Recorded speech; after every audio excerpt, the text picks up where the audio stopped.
দায়িত্ব দিয়েছে, বকুল দায়িত্ব দিয়েছে নাকি? গভীর রাতে এক মাদক কারবারির স্ত্রীর সাথে পরকীয়াকালে পুলিশের এক এএসআই স্থানীয়দের হাতে আটক হয়েছেন। পরে দুজনকেই করা হয় মারধর।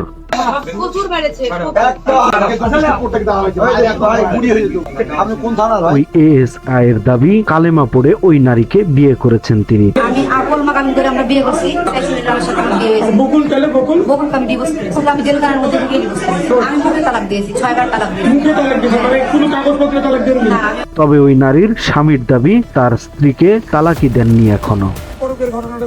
আমি জেলখানাতে যখন যাই তখন এই সোহেল সুযোগ লাই। তালাক দিয়েছে তিনি? না, উনি বললো যে মৌখিক তালাক দিয়েছে। এই বিষয়ে কি বলছেন? ওটার আগে করেছিলাম আপনি। সোহেল কি মাদক ব্যবসার সাথে জড়িত ছিল?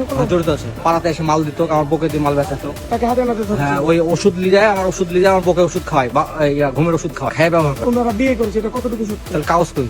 মঙ্গলবার রাতে ওই নারীর ঘরে ঢুকে পুলিশের এই সদস্য পরকীয়ার খেলা শুরু করেন। ঠিক তখনই স্থানীয়রা টের পেয়ে বাহির থেকে দরজা আটকিয়ে দেয়। এর এক পর্যায়ে তাদেরকে আটকে রেখে খবর দেওয়া হয় থানায়।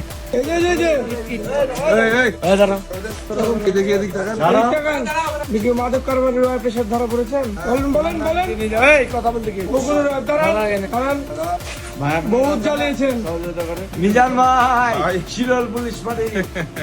এরপর পুলিশ এসে ওই এএসআই কে নিয়ে যাওয়া হয় পুলিশি হেফাজতে। আমাদের সম্পর্ক বকুল হচ্ছে সোহেল রানার সোর্স ছিল, অনেকদিন থেকেই সম্পর্ক। ও কিন্তু জামিন করেছে সোহেল রানাই। সম্প্রতি সামাজিক যোগাযোগ মাধ্যমে পুলিশ সদস্য ওই নারীর এই ভিডিওটি ভাইরাল হয়েছে।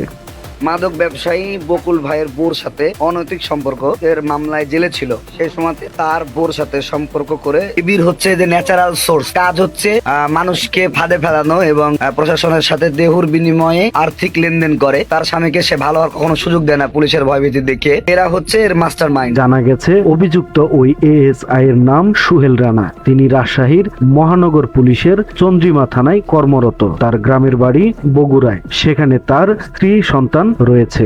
দেখি কে রে ওই প্রশাসনের লোক মানতে পারবে? দুর্নামটা ওয়ার এলাকা হচ্ছে না, দুর্নামটা আমার এলাকায়। ঘুরে বসে দেখলাম।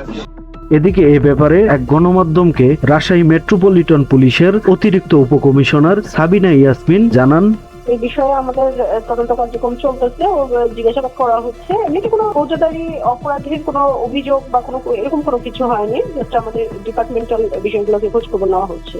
সেই নারীর ভাষ্য অনুযায়ী এবং ওর ভাষ্য অনুযায়ী যে তার ওখানে সে কিছু অটো কিনে দিয়েছে, সেই অটোগুলার দেখাশোনা করে আর কি ওই মহিলা, তো সেই টাকা পয়সা নিতে যায়। তো এগুলো ঘটনাটি রাজশাহী নগরীর মতিহার থানাধীন সাতবাড়িয়া মহল্লায় ঘটে। এই ঘটনায় এলাকা জুড়ে ব্যাপক চাঞ্চল্যের সৃষ্টি হয়েছে। সময়ের কলম, নিউজ ডেস্ক। মাদক কারবারের পেশার ধরা পড়েছেন? বলেন কথা বলতে কি? বহুত জ্বালিয়েছেন মিজান ভাই, শিরল পুলিশ পার্টি।